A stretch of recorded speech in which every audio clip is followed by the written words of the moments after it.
Hello बच्चों, क्या हाल चाल और बताइए कैसे हैं आप सब। आपकी तबीयत कैसी है प्लीज़ इसको ज़रूर कमेंट में मेंशन कीजिएगा।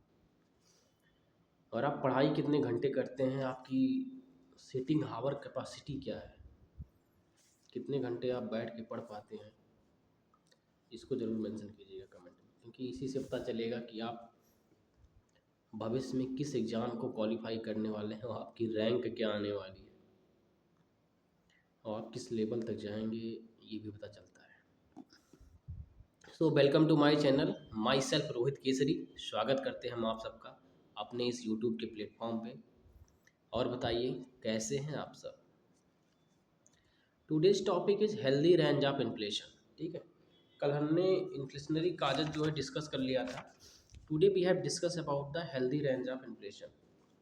जो मुद्रास्फीति है, तो उस स्फीति का, उस इन्फ्लेशन का हेल्दी रेंज क्या है, मतलब उसका किस कंडीशन में वो रहे, किस पॉइंट पे रहे, किस परसेंटेज पे वो रहे, जिससे उसका जो रेंज हो, वो क्षेत्र हो, हेल्दी कहा जाए। ठीक है, जिससे क्या हो, हमारे अनएम्प्लॉयमेंट या फिर एम्प्लॉयमेंट सेक्टर पर कोई असर ना पड़े, हमारे क्या कहते हैं प्राइस पे कोई इफेक्ट ना पड़े, हमारे मार्केट में उथल पुथल ना हो। ठीक है, तो इन चीज़ों पे कोई दिक्कत ना है, तो उसी को बोलते हैं हेल्दी रेंज ऑफ इन्फ्लेशन। ठीक है, टुडेस क्लास को स्टार्ट करते हैं हम एक बेहतरीन थॉट के साथ। आपने एक मूवी देखी होगी, माउंटेन माची, देखी है ना। तो उसी से मेरे दिमाग में एक प्रश्न था कि लाइफ कैसी होनी चाहिए। तो दिमाग ने कहा उस मूवी के थॉट को सुन के, शानदार जबरदस्त जिंदाबाद। This is the real quality of life. यही आप सब भी रखिए, शानदार जबरदस्त और जिंदाबाद। Well motivated. सोचो, एक व्यक्ति पूरा पहाड़ काट डालता है और पहाड़ काट के रास्ता बना देता है। शायद 25 किलोमीटर कितने का वो रेंज था। तो सोच लो प्रेम में कितनी ताकत होती है, लेकिन अगर तुम उस प्रेम को सही दिशा और सही डायरेक्शन में यूज कर लो, अदरवाइज चीज़ें नर्वसनेस को ही जन्म देती हैं। अधिकतर प्रेमी तो देवदास बनते हैं या फिर कुछ और बन जाते हैं, वो माउंटेन माची और मार्क जुकनबर्ग नहीं बनते हैं। Do you know what is the story of Mark Zuckerberg behind the formation of Facebook? क्या तुम जानते हो फेसबुक बनाने के पीछे का कारण क्या था? एक मूवी है, देखना, द सोशल नेटवर्क। उसे कुछ फील आता है जीवन में कि हमको भी प्रोग्रामर बनना चाहिए। ठीक है, आनंद आता है सुनने के बाद।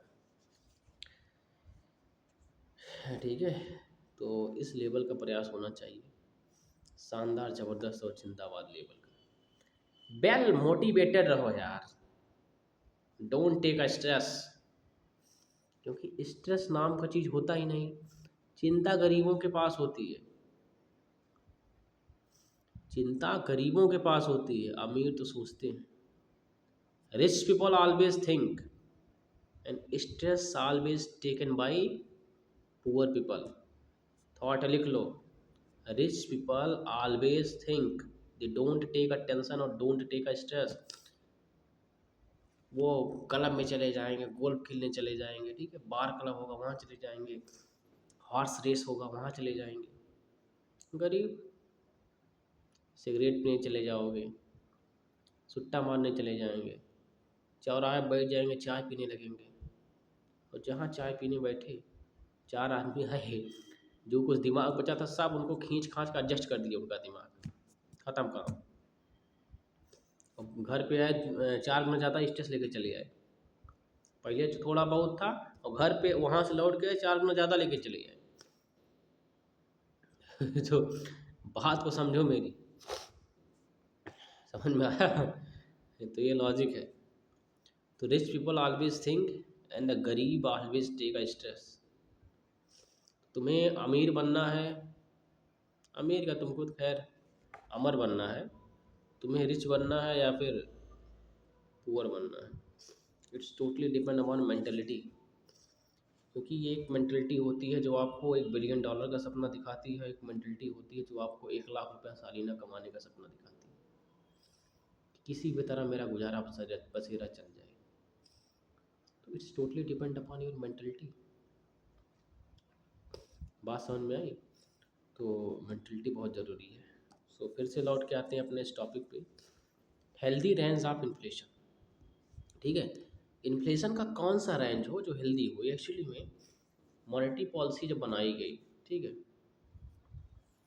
फिजिकल पॉलिसी जब बनाई गई, जब दुनिया भर के इन्फ्लेशन को देखा गया, वहाँ का डाटा लिया गया, वेनेजुएला के इन्फ्लेशन को देखा गया, ठीक है, अमेरिका के रिसेशन क्राइसिस को देखा गया, लीनन ब्रदर क्राइसिस को देखा गया, तमाम कंपनियों के गिरने उठने के क्राइसिस को देखा गया, तो वहाँ से डाटा लेने के बाद एक निचोड़ पे निकाला गया कि ये रेंज हमें सेट करनी चाहिए इन्फ्लेशन की। अगर इन्फ्लेशन बिटवीन दिस रेंज में रहेगा तो इसको हम हेल्दी रेंज ऑफ इन्फ्लेशन बोलेंगे। अगर ये इन्फ्लेशन इस रेंज से इधर जाएगा तो फिर क्या बोलते हैं, अधिक हो जाएगा, मतलब प्राइस बढ़ने लगेगा। अगर इधर आ जाएगा तो भी प्रॉब्लम है, ठीक है। और इसी प्रकार से इन्फ्लेशन के डिफरेंट जो है टाइप्स बनाए गए, स्टैगफ्लेशन क्या होगा, डिफ्लेशन क्या होगा, इन्फ्लेशन क्या होगा, बात समझ में आई। तो इस प्रोसेस के बाद डिसाइड किया गया कि हेल्दी रेंज ऑफ इन्फ्लेशन क्या होगा। ठीक है, आगे बोल बताते हैं आपसे। Higher inflation and higher growth. Higher inflation, higher growth as a trade-off were questioned in the late 1980s by the developed economies, and the economic and social cost of higher inflation also needed policy attention। a costly trade-off, trade off मतलब होता है अदला बदली, trade off मतलब होता है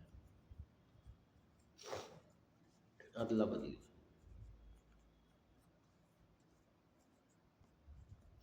किस चीज़ में, इम्पोर्ट एक्सपोर्ट में अदला बदली। तो यहाँ कहा क्या गया, higher inflation higher growth rate, किसमें, ट्रेड में। मान लो तुम्हारी कंट्री में अभी मान लो इन्फ्लेशन 5 पॉइंट पे है, जो आरबीआई ने डिसाइड किया उसको छोड़ो, अभी तुम डाटा कुछ मान लो, ठीक है, 5 पॉइंट पे है। लेकिन अभी तुम्हारे यहाँ का ट्रेड केवल क्या कहते हैं 30% था, अभी ट्रेड बढ़ के क्या कहते हैं 50% हो गया, इन्फ्लेशन भी बढ़ गया, 5 से 6% चला गया। बात समझ में आई। अच्छा तुमने, ठीक है, ये तो कनेक्ट किया तुमने, एक चीज़ और कनेक्ट करो, सोचो एक समय था तुम्हारे यहाँ क्या था, जो क्या बोलते हैं, किसी भी वस्तु का दाम ले लो, आटे का दाम ले लो या फिर गेहूं का दाम ले लो, उस समय क्या था, उतने रुपए का 4 किलो आटा मिलता था। अभी आज देखोगे तुम उतने रुपयों का केवल 1 किलो आटा पा रहे हो। वाई दिस इज हैपनिंग, सोचो ये हुआ क्यों। क्या तुम अमीर बन गए, क्या तुम अमीर बन गए इसलिए तुम क्या कहते हैं उतने रुपए में 1 किलो आटा खरीद रहे हो, या फिर तुम्हारे पॉकेट से मनी चली गई, या फिर तुम्हारे पॉकेट से मनी इरोड हो गई, ठीक है, उसको निकाल लिया गया। सोचना इस बात, क्या हुआ कि 1 किलो आटा अब हमें क्या कहते हैं उस उतने रुपए में या फिर 1 रुपये में हमें केवल 1 किलो आटा मिल रहा है, जबकि एक समय था 1 रुपये में हमें 4 किलो आटा मिलता था। और तब उस समय भी हमारे पास गरीबी थी। सोचो जब वो समय था 1 रुपये में 4 किलो आटा मिलता था, उस समय हमारे पास क्या सिस्टम, ना तो हमारे पास टेक्नोलॉजी थी, ना तो हमारे पास प्रॉपर लाइटनिंग की सुविधा थी, ना तो इलेक्ट्रिसिटी घर घर पहुंची थी, बात समझ में आए, ना तो उस प्रकार उस मतलब प्रॉपर फॉर्म में कम्युनिकेशन था हमारे पास। फिर भी उस समय भी हमें 4 किलो आटा मिलता था। और अभी हमारे पास सारी सुविधाएं होने के बाद उतने रुपए में हमें 1 किलो आटा मिल रहा है। अब तुम देखो कई चीज़ यहाँ मैं तुम्हारा कनेक्ट करवा रहा हूँ, क्या हुआ, मिल रहा है, ठीक है, ये तो प्रक्रिया यहाँ हो गई। अब इस कारण से हुआ क्या, 1 रुपये में 1 किलो आटा मिलने से क्या हुआ, जो बेज से मजदूरी जो बेज है वो पहले 5 रुपया थी, अब बढ़ के 50 रुपया हो गई, या फिर वो 500 हो गई, हो गई कि नहीं हो गई। जहाँ पहले मैन्युफैक्चरिंग में 10 रुपया लगता था, वो बढ़ के आज कितना हो गया है, 100 रुपया, 1000 रुपया हो गया है। हो गया कि नहीं होगा, कनेक्ट करना इन सब चीज़ों को, ठीक है। और जहाँ क्या करते हैं कंजप्शन जो पहले 5 होता था, आज वो बढ़ के 500 या 50 हो गया है। कनेक्ट करो, जहाँ पहले लोग 5 खाते थे आज 50 खाने लगे, ठीक है। तो यही सब कारण जिम्मेदार है 1 रुपये में 1 किलो आटा मिलने के। तो अभी इसने क्या कहा, हायर इन्फ्लेशन हायर ग्रोथ। अगर आपके यहाँ ग्रोथ भी हो रही है तो इन्फ्लेशन भी आएगा, एक टॉपिक है इसी में करेंसी डिप्रिसिएशन। करेंसी को डिप्रिसिएट क्यों किया जाता है? करेंसी को डिप्रिसिएट इसीलिए किया जाता है जिससे क्या हो, आपके यहाँ की ग्रोथ इंक्रीज हो सके। जब करेंसी डिप्रिसिएट होती है तो इन्फ्लेशन अपने आप आ जाता है।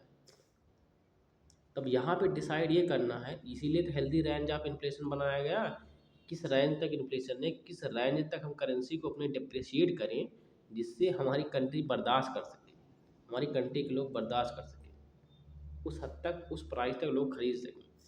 समझ में आया? आगे पढ़ते हैं। Higher inflation also needed policy attention. Higher inflation भी पॉलिसी का अटेंशन चाहता अपनी तरफ कि हमको मैनेज करो। ठीक है, इन कमिंग टाइम्स, आने वाले समय में फिर जो समय आ रहे थे, most of the world economies opted in the favour of stable inflation. लोग स्टेबल इन्फ्लेशन की तरफ भागने लगे। ठीक है, ये हमें उन्होंने कहा, जब उन्होंने डिफरेंट क्राइसिस और डिफरेंट मैनेज चीज़ों को देखा तो उन्होंने कहा हमें अप्स एंड डाउन वाला इन्फ्लेशन नहीं चाहिए कि बहुत तेज़ बढ़ जाए फिर गिर जाए, नहीं, हमें स्टेबल रेंज ऑफ इन्फ्लेशन चाहिए ना। बात सीधी है। इसीलिए तो लोग म्यूचुअल फंड में पैसा लगाते हैं। कंपनियों में लोग पैसा क्यों नहीं इन्वेस्ट करते? क्योंकि कंपनियां फ्लैक्चुएट्स करती हैं। सोचो, मान लो कंपनी का प्रॉफिट हो, कंपनी आएगी, लॉस हो गया, गिर गई कंपनी। ठीक है, इंसान उस कंपनी में पेनी स्टॉक में तो पैसा क्यों नहीं लगाना चाहते? Because you also know about that penny stock कोई भरोसा नहीं, अभी उनकी उतनी बड़ी मार्केट कैप्चर है नहीं। यहाँ HDFC बैंक का भरोसा नहीं रहता है तो पेनी स्टॉक कितना भरोसा है? बात समझ में आई? तो ये रीज़न होता है, इसीलिए लोग स्टेबल इन्फ्लेशन चाहने लगे। अब उसके बाद क्या होता है, inflation targeting idea has been protested. ठीक है, आइडिया को दर्शाया गया कि हाँ ठीक है, ये तो आइडिया ठीक है। India also started the inflation stabilization. India भी स्टेबलाइजेशन की तरफ भागने लगा, इन्फ्लेशन स्टेबलाइजेशन की तरफ। Inform targeting at the WPI। ठीक है, अभी तो WPI के थ्रू टारगेट किया जाने लगा था। बाई द अर्ली 1970 के दौरान, it was in 1973 that inflation cross the 20% mark. ये तुम नोट करना चीज़ को कनेक्ट करने के लिए, 1973 में क्या हुआ, इन्फ्लेशन 20% क्रॉस कर गया। ठीक है, on account of international price rise and the government of the Indira Gandhi, उस समय इंदिरा गांधी गवर्नमेंट थी 73-70 के दौरान, divide the severe anti inflation package. ठीक है, जब इन्फ्लेशन 20% क्रॉस कर गया तो उन्होंने सेवियर एंटी इन्फ्लेशन पैकेज जो कि लॉन्च किया। अब तुमसे क्वेश्चन पूछ लिया जाएगा कि एंटी इन्फ्लेशन पैकेज क्या है, तुम क्या बताओगे? अरे मतलब यार क्या हुआ, डिफरेंट स्कीम, तो प्रधानमंत्री अभी आज क्या कहते हैं 2000 रुपया दे नहीं रहे हैं एक साल में, मतलब कितना, 8000 रुपया, एक साल में 8000 रुपया दे, this is anti inflation package, यही सब है। सब्सिडीज डिफरेंट हो गई, ठीक है, कई और चीज़ों पे छूट देना, ठीक है, this is anti inflation package. आगे बढ़ते हैं। Which included directly restricting the disposable income of the people. Actually क्या है, which included directly restricting the disposable income of the people. This measure was use for the first time in the India. पहली बार India में anti inflation package during this time use किया गया था। समझ में आया? Package had an impact, package का प्रभाव क्या था? बाई मार्च 1975 के दौरान इन्फ्लेशन काम डाउन 5.7%, 20% था, काम डाउन होके 5.7% पे आया। दिस वॉज द टाइम जब RBI was given a new function, inflation stabilization. उस समय देखो, जब कोई चीज़ इंक्रीज हो रही है तो यहाँ से तुम काउंटर करने के लिए तीर छोड़ोगे तो इससे टकराएगा, सीधी बात है, डाउन तो होगा। ठीक है, तो वही एंटी इन्फ्लेशन पैकेज का काम है। क्वेश्चन आ सकता है, define the anti inflation package और प्लस एग्जाम्पल के साथ। ठीक है, and India enter the era of monetary control of inflation. जब इन्होंने एंटी इन्फ्लेशन पैकेज किया, लॉन्च किया, RBI ने इसको ऑब्जर्व किया, अब उसके बाद India enter the era of the monetary planning. ठीक है, monetary control of inflation with the inflation targeting. There started a debate concerning healthy range of inflation क्या। अब यहीं से डिबेट चालू हो गई कि हेल्दी रेंज ऑफ इन्फ्लेशन होगा क्या, जिसके द्वारा हम इन्फ्लेशन पे कंट्रोल कर पाएंगे, प्राइस पे कंट्रोल कर पाएंगे। ठीक है, विद दिस प्रोसेस के द्वारा। अभी देखो मॉनेटरी पॉलिसी तो वही जन्म हुआ, डिफरेंट कमेटियाँ बनेंगी और कमेटी के अंदर कई रिपोर्ट फाइल की जाएगी, ठीक है। उसके बाद देखा जाएगा हाँ ये रेंज ऑफ इन्फ्लेशन इतना बेटर है, कई रिसर्च होगा, ठीक है। With inflation targeting started a debate concerning the healthy range of inflation for the Indian economy. Mid 1970 के दौरान we may have some official and non-official version of suitable range of inflation pointed out from the time to time, ठीक है। 70 के दौरान हमने कई मतलब थ्योरियों पे चर्चा की, कई ऐसे पॉइंट को ऑब्जर्व किया, देखा कि हाँ ये हो सकता है हेल्दी रेंज ऑफ इन्फ्लेशन, इस प्रकार से इसको देख सकते हैं, ठीक है, चेक कर सकते हैं। उस समय केवल इंडिया में नहीं, पूरी दुनिया में प्रक्रिया चल रही थी। बात समझ में आई कि हेल्दी रेंज ऑफ इन्फ्लेशन क्या हो सकता है। फिर बनती है कमेटी, उसको बोलते हैं चक्रवर्ती कमेटी 1985। इसको नोट कर लेना, ये तुम आंसर राइटिंग करते हो काम आता है लिखने के, और तुम प्रीलिम्स के पेपर में भी आ सकता है, ठीक है। चक्रवर्ती कमेटी,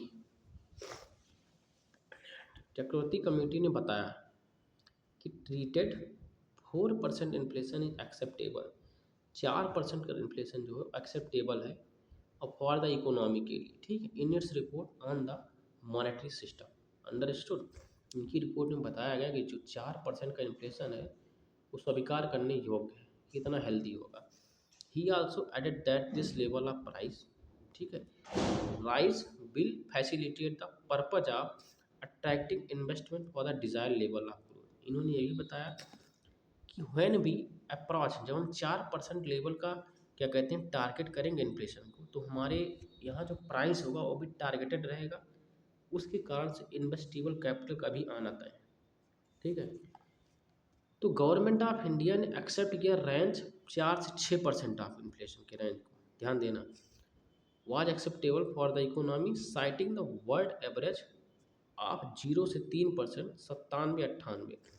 उस समय जो संसार का जो एवरेज रेट था इन्फ्लेशन का 97 और 98 का, वो 0 से 3% का था एक्सेप्टेबल। हमने क्या किया, 4 से 6 रेंज को एक्सेप्ट किया, क्योंकि अब देखो अब तुम्हारे दिमाग में सवाल उठना चाहिए, दुनिया का 0 से 3 क्यों है और हमारा 4 से 6 क्यों? Because I am developing economy, हमारे पास इतना धन नहीं है कि हम इसको टैकल कर सकें।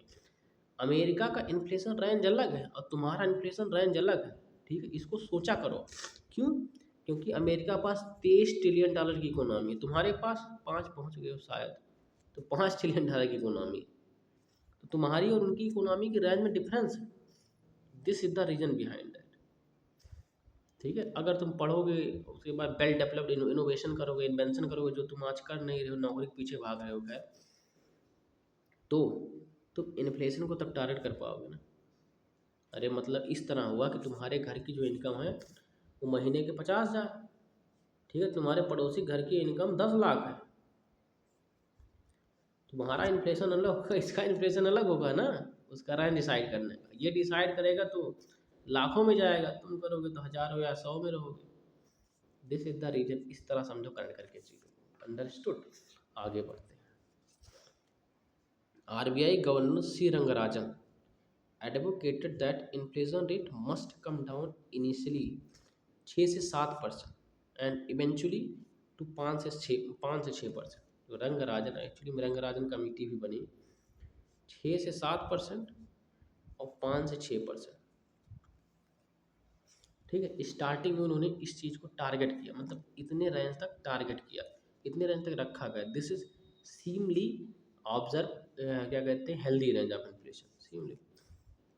आगे क्या हुआ, इवेंचुअली 5 से 6% and average over the years. फिर बनती है तारापुर कमेटी, तारापुर कमेटी जिसको बोला गया ऑन कैपिटल अकाउंट कन्वर्टेबिलिटी, ठीक है। कैपिटल अकाउंट कन्वर्टेबिलिटी तुम्हें जानना होगा, दो प्रकार के अकाउंट, इसको पढ़ाएंगे हम जब फिजिकल पॉलिसी का डिटेल डिस्कशन करेंगे, तो हम बताएंगे कि ये कैपिटल अकाउंट क्या होते हैं, ठीक है, करंट अकाउंट क्या है, और ये कैपिटल क्या है, राजधानी वाला नहीं है, ये पैसे से रिलेटेड है, और ये करंट क्या है। बात समझ में, दोनों में डिफरेंस बहुत बड़ा है, कुछ देर तक सोचो। क्या हुआ, Tarapur committee on capital account convertibility recommended an acceptable range of inflation 3 से 5। इसने कितना रिकमेंड किया, 3 से 5% inflation for the 3 year period 97 से 98 और 99 से 2000। कितना, 3 से 5%, इसको याद रखना। रिसेंट टाइम जून सन 2003 के ऑनवर्ड में the government RBI has maintain a general policy keeping inflation below 5%। ठीक है, RBI हैज़ मेंटेन, सन 2003 का ऑनवर्ड बता रहा है, maintain a general policy of keeping inflation level 5% mark at any cost. मतलब किसी भी कीमत पर 5% तक इन्फ्लेशन रखना, उससे ज़्यादा नहीं होना चाहिए। इफ फिक्सिंग 4 से 5% as the healthy range of inflation of the economy. ये गवर्नमेंट और RBI के द्वारा सन 2003 की प्रक्रिया बताई जा रही है। कितने, 4 से 5%। The medium term objective, it means target of the government is to keep inflation at 4 से 5%। ठीक है, 4 से 4.5% रेंज। ठीक है, जो मीडियम टर्म बताया गया, ठीक है, गवर्नमेंट के द्वारा keep inflation. One thing should be kept in mind, क्या चीज़, inflation has always been a political matter in the country. बात तो सत्य है, अगर महंगाई बढ़ेगी, सरकार जो चल रही है, आलू टमाटर के भाव जो बढ़ेंगे, सरकार जो चल रही है इस समय वर्तमान में, तो उसका सिंहासन तो डगमगाएगा ना सर, सिंहासन तो डगमगाएगा। तो इसीलिए इन्फ्लेशन हमेशा पॉलिटिकल बेस कनेक्टेड रहता है। ठीक है, अभी 10% 12% हो जाए, मोदी सरकार की हालत तो खस्ता हो जाएगी ना।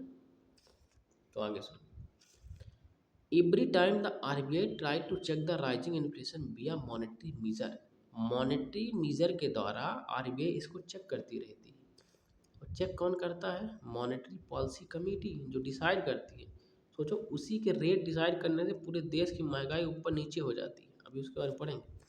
A majority of experts objected to it by calling it a move to sacrifice growth for lower price level।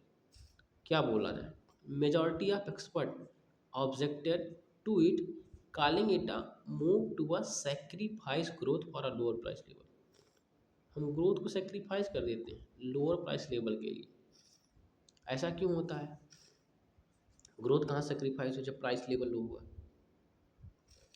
कईयों का मानना ये है कि अगर वस्तुओं का दाम बढ़ रहा है तो मतलब ग्रोथ हो रही है। तुम ही सोचो, तुम्हारी कंपनी है और तुम्हारी कंपनी में जो प्राइस था प्रोडक्ट का, कल का 5 रुपया था, आज 50 रुपया हो गया। तुम्हारी कंपनी बढ़ रही, तुम्हारी कंपनी बढ़ी, लोग डिमांड करें 50 रुपये में चीज़ को खरीदने लगे, लेकिन तो तुम्हारी कॉस्ट लग रही थी वो भी कम से कम लग रही है। डिमांड बढ़ने का तुम्हारी प्रोडक्ट की कीमत बढ़ गई, तुम ज़्यादा कमा रहे हो। लेकिन जो सामने वाली पॉपुलेशन है, गवर्नमेंट को उसको भी तो ध्यान में लेके चलना है। तो सामने वाली पॉपुलेशन, उसकी हालत अभी खस्ता है, उतना खरीद नहीं पा रही है, लेकिन उसकी नीड है, उसको खरीदना है, क्योंकि उसको जीना है उसकी प्रोडक्ट पे। बात समझ में आई। तो इस तरह तुम कनेक्ट करो चीज़ों को। तो ये बता रहे हैं, टाइटर मॉनेटरी पॉलिसी डिसेलरेट इन्वेस्टमेंट। जो टाइटर मॉनेटरी पॉलिसी होती है वो इन्वेस्टमेंट को डिसेलरेट कर देती है, इन्वेस्टमेंट के आना कम कर देती है, मतलब ये माइनस में कर देती है अगर मॉनेटरी पॉलिसी को टाइट कर दिया गया। ये सब आगे है पूरा चैप्टर। ठीक है, and the growth hamper the growth, growth को हैम्पर मिलता है, झटका मिलता है, ग्रोथ रुक जाती है। Prospect of the middle class in the general and the entrepreneur in a particular while the wage earner, जबकि जो बेज अर्नर होते हैं, काम मजदूर, as well as the poor segment of society feel relief at least in the short term. जब RBI monetary policy को tight करती है तो ये ग्रोथ को हैम्पर करता है। देखो रीज़न है, अगर मार्केट से पैसा उठा के बैंक अपने पास रख लेगा तो बात सीधी है ना, अगर मार्केट में पैसा नहीं रहेगा तो इन्वेस्टमेंट कहाँ होगा। जब इन्वेस्टमेंट ही नहीं होगा तो प्रोडक्शन कैसे होगा और डेवलपमेंट कैसे होगा। जब प्रोडक्शन ही नहीं होगा तो एम्प्लॉयमेंट जनरेट नहीं होगा। लेकिन शॉर्ट टर्म के लिए जो वेजेस होते हैं, किराए होते हैं, वो बढ़ जाते हैं। बात समझ में आई। तो इस ये रीज़न है। आगे देखो, फरवरी सन 2015 में India formally commence the process of inflation targeting. सन 2015 में इंडिया जो कि इस इन्फ्लेशन टारगेट को कमेंस किया। Now the new monthly CPI किस पे? कंज्यूमर प्राइस इंडेक्स कंज्यूमर पे, taken as the measure of headline inflation and is tracked by the RBI to anchor its monetary policy and the healthy annual range को set किया गया 2 से 6% में। सन 2015 में RBI decided and government also decided कि हम हेल्दी रेंज ऑफ इन्फ्लेशन को 2 से 6% के बीच में रखेंगे और इसको सीपीआई सी के थ्रू इसको मेजर करेंगे, कंज्यूमर प्राइस इंडेक्स कंज्यूमर के थ्रू। बात समझ में आई? तो बस यही इतना रामायण का कांड था ये, ठीक है। इन्फ्लेशन कांड जो था यहीं तक था, ठीक है। ये प्रक्रिया है, इस तरह आपको पढ़ना है, ठीक है। तो आज ये ख़त्म हुआ हेल्दी रेंज ऑफ इन्फ्लेशन। अभी आगे है 2-3 टॉपिक, अच्छे अच्छे टॉपिक, उसमें बहुत जानकारी मिलने वाली है आपको अगर आप पढ़ेंगे तो। बात समझ में आई? तो यह है प्रक्रिया। और इन्फ्लेशन का सीधा कारण है ना कि महंगाई जो बढ़ने का पीछे का रीज़न ही होता है गवर्नमेंट की एक्सटर्नल बोरोइंग, और उसके पीछे का कारण भी यही है ना। जब तुम देश में तरक्की नहीं करते हो तुम जैसे लोग आके बस जाओगे, मतलब तुम जैसे लोग नहीं, कुछ लोग हैं तुम्हारे समाज में, ये रियलिटी में यहीं से कनेक्टेड है। तुम पढ़ाई नहीं करोगे, और जब तुम पढ़ाई नहीं करोगे तो देश का डेवलपमेंट नहीं होगा। तुम रिसर्च नहीं कर पाओगे, जब रिसर्च नहीं होती है तो चीज़ों, तो इनोवेशन नहीं होगा यार। और जब इनोवेशन नहीं होगा तो टेक्नोलॉजी आज के समय में नहीं बनेगी। सोचो, इस समय दुनिया आर्टिफिशियल इंटेलिजेंस की तरफ भाग रही है। इंडिया इंडिया राम राम कृष्ण कृष्ण कर रहा है, ये सब बुरा नहीं है, धर्म बहुत सही है, लेकिन समय के हिसाब से चलना पड़ेगा ना हमें। इन अमेरिका 5 जनरेशन क्या कहते हैं फाइटर जेट बना रहा, इंडिया नहीं कर पा रहा है मुकाबला। डीआरडीओ उतना मुकाबला नहीं कर पा रहा सर, उसके पीछे का रीज़न है इनोवेशन। हमारे यहाँ की लोगों की भूख मर चुकी है, दे आर टोटली डेड। वो केवल जी रहे हैं, वो केवल नौकरी पे जीना चाहते हैं, NAUKARI, ये नौकरी। They are only try for this, वो इनोवेशन को ट्राई कर ही नहीं रहे हैं। क्यों नहीं कर रहे हो यार? तुम्हें करना चाहिए। तुम इनोवेशन पे ट्राई करो, नया क्षेत्र पैदा कर दो, पूरी न्यू फील्ड डेवलप कर दो। लेकिन तुम्हारे अंदर जो सेल्फ डाउट का सिंड्रोम है, इसीलिए कहता हूँ सेल्फ डाउट वाला वीडियो जाके देखो, दिमाग पूर्णतः खुल जाएगा। तुम इसमें फंसे हुए हो सर, अगर मैंने ये प्रक्रिया कर दी तो मुझसे होगी कि नहीं होगी ना। तो तुम इतना परेशान हो इस चीज़ में, एक किताब को तुम बैठ के रेगुलर पढ़ ही नहीं पा रहे हो, क्योंकि तुम एक पिक्चर ख़त्म कर दोगे। सोचो, यूट्यूब ऐसा जरिया मिला पढ़ने का, पता नहीं कितनी किताबों का निचोड़ लोग एक एक वीडियो में बता के चले गए। तुम अगर उसको पढ़ लो तो पता नहीं कहाँ से कहाँ पहुँच जाओ, लेकिन तुम पढ़ नहीं रहे हो, तुम डरे हुए हो चीज़ों को लेके। बात समझ में आई? तो मेरी बात को ध्यान से सुनो, इनोवेशन और रिसर्च डेवलपमेंट पे ध्यान दो यार। मेरे देश के यूथों, इंडिया के यूथों, ये समय है, अगर हमने अभी से ही ध्यान देना चालू कर दिया इनोवेशन पे, आविष्कार पे और डेवलपमेंट पे, तो शायद आने वाले 5 सालों में अमेरिका को टक्कर दे रहे होंगे यार। अमेरिका अमेरिका क्यों है? उसके पास टेक्नोलॉजी है। टेक्नोलॉजी आई कहाँ से? आविष्कारों से आई। सोचो, जितने भी हाई लेवल के इन्वेंशन हुए सब अमेरिका और ब्रिटेन में हुए, इंडिया में क्यों नहीं हुए? तो रीज़न है ना, हम लोग कहीं और भाग रहे हैं। सोचो, देख रहे हो इराक ईरान, यहाँ तो लड़े मरे जा रहे हैं लोग, कम्युनिटी के लिए लड़े जा रहे हैं। हमारी जाति है, हम इसके लिए मर जाएंगे, जान दे देंगे, ये दे देंगे। Why are you trouble about this? क्यों परेशान तुम उसके लिए? अमेरिका में कोई जात है ही नहीं। उसने सबको बुला, जितने भी जीनियस माइंड है सबको बुला के अपने पास बैठा, सब आओ, तुम भी आओ, तुम भी आओ, तुम भी आओ। तुम क्या करते हो सर? इंजीनियर, हाँ आओ। तुम क्या करते हो? वैज्ञानिक, हाँ तुम जरूर आओ। तुम क्या करते हो सर? 10 मिनट में पंचर बना देते हो साइकिल का, अच्छा तुम भी आओ। तो समझो, तुम क्या करते हो सर? हेलीकॉप्टर का सर चक्का बना देते हैं हम, हाँ उसमें पंचर सही कर देते हैं, हाँ तुम भी आओ। तो अमेरिका में टैलेंट की कदर है, तो मेरा कहना यही है, इनोवेशन को अपने जीवन में जगह दो। तुम यार दिन का केवल 1 घंटा 2 घंटा आविष्कार पे देना चालू करो ना यार, केवल 1-2 घंटा, पूरी सृष्टि बदल जाएगी तुम्हारी, और तुम्हारा जो देश का भविष्य बदल जाएगा। केवल 1 या 2 घंटा तुम आविष्कार पे देने के लिए प्रक्रिया चालू करो, बस कुछ मत करो। समझ में आया?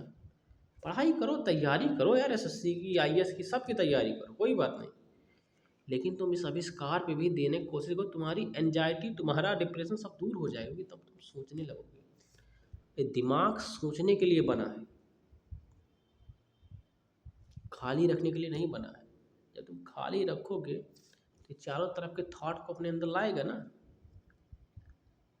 समझ लो बात को, बात समझ में आई? ये प्रक्रिया है जीतने की। जिंदगी कैसी होनी चाहिए? शानदार, जबरदस्त, जिंदाबाद। समझ में आया? सोचो माउंटेन माजी ने 25 साल में पहाड़ काट के अलग कर दिया, उनका 25 साल का इन्वेस्टमेंट था, पता नहीं कितने पुरस्कार मिल गए उनको।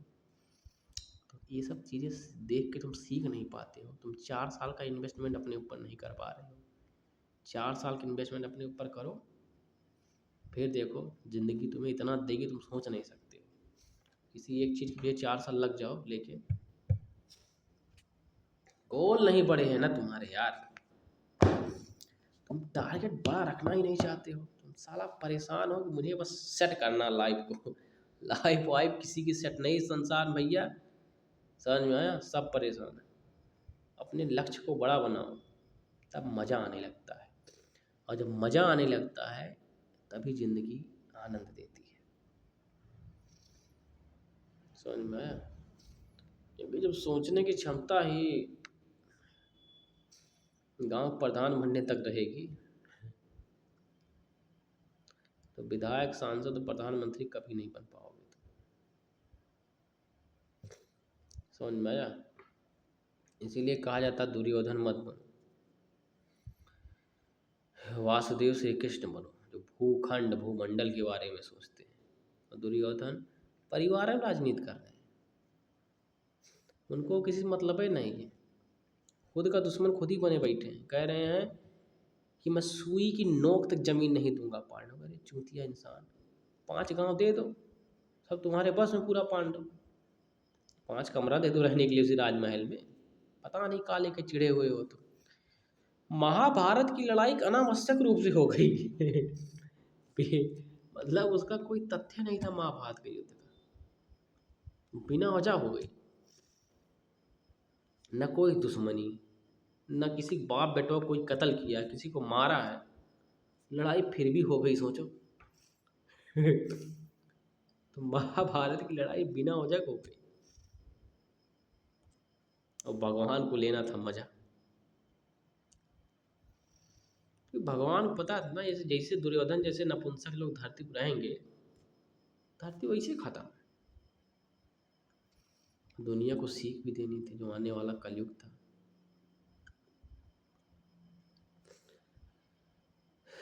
तो बात समझ में, तो बुद्धि को लगाओ अलग जगह।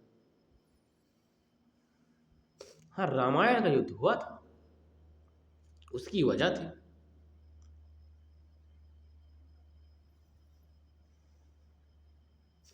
उसकी वजह थी युद्ध की।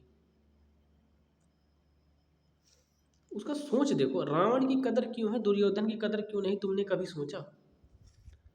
रावण की कदर क्यों है और दुर्योधन की कदर क्यों नहीं? इसकी कदर नहीं, इसकी कदर है,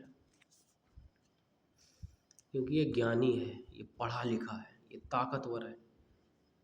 इसकी लड़ाई परिवार में नहीं हुई, इसके भी तो क्या कहावत है ना, 1 लाख पूत 1.25 लाख नाती, lot of member in their family. लेकिन इसकी लड़ाई परिवार में नहीं होती, इसके यहाँ महाभारत नहीं होता। पता नहीं कौन कौन जन्मे, क्योंकि ये इंटरनेशनल लेवल पे सोचता था, इसको तीनों लोक का विजेता बनना था, और इनको हस्तिनापुर चाहिए इनको इंद्रप्रस्थ चाहिए, यहाँ परेशान है। तो सोचो इस चीज को यार तो जीवन में लक्ष्य बड़ा रखोगे तो वही तुम्हारी पूजा होगी मित्र। तो लक्ष्य को तो तुम्हारे जीवन का एसएससी और यूपीएससी तो होना ही नहीं चाहिए।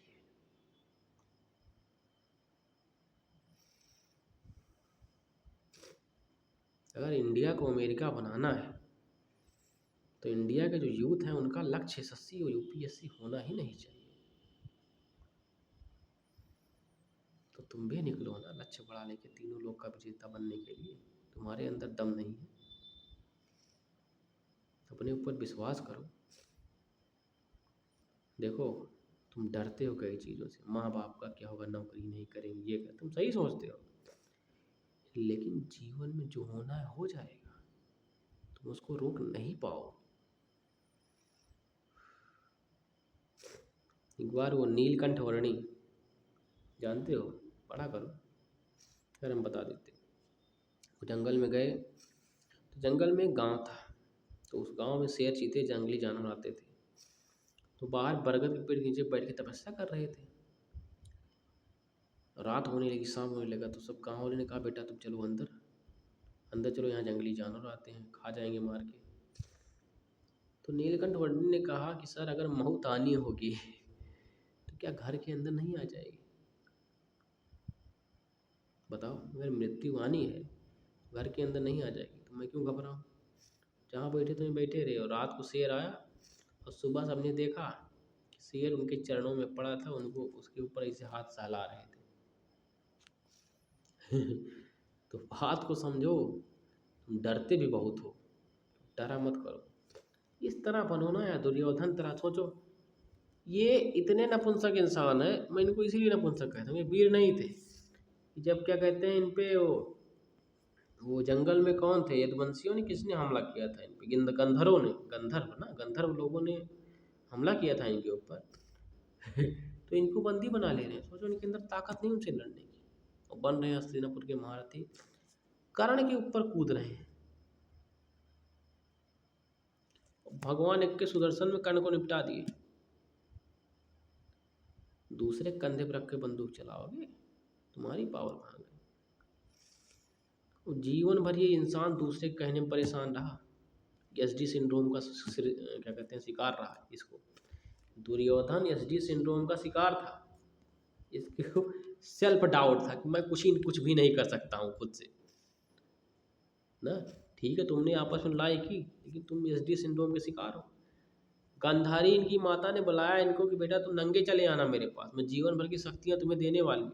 लेकिन ये किस भगवान में लगे कि हाँ बताओ तुम मम्मी के पास जो नंगे जाओगे? अरे साले पागल, पैदा भी तो नंगे हुए थे। कहे भगवान पत्ता लपेट लो, पत्ता लपेट लिए कहे भीम को जंघा तोड़नी थी, फंस गए बेटा दुर्योधन, और फिर आखिर में उड़ेल दिए गए तो जीवन में ये चीज़ सीखो, दूसरे कहने पर कतई मत चलना। ये SD syndrome, self doubt syndrome का शिकार अगर हो तो अभी भी निकल जाओ, वीडियो देख लो ताकि। ठीक है, तो आज की क्लास हम यही समाप्त करते हैं। Thank you for watching my video. जानदार, जबरदस्त, जिंदाबाद। लाइफ ऐसी होनी चाहिए, स्वस्थ रहो, मस्त रहो, ताकतवर बनो। जय हिंद, जय भारत।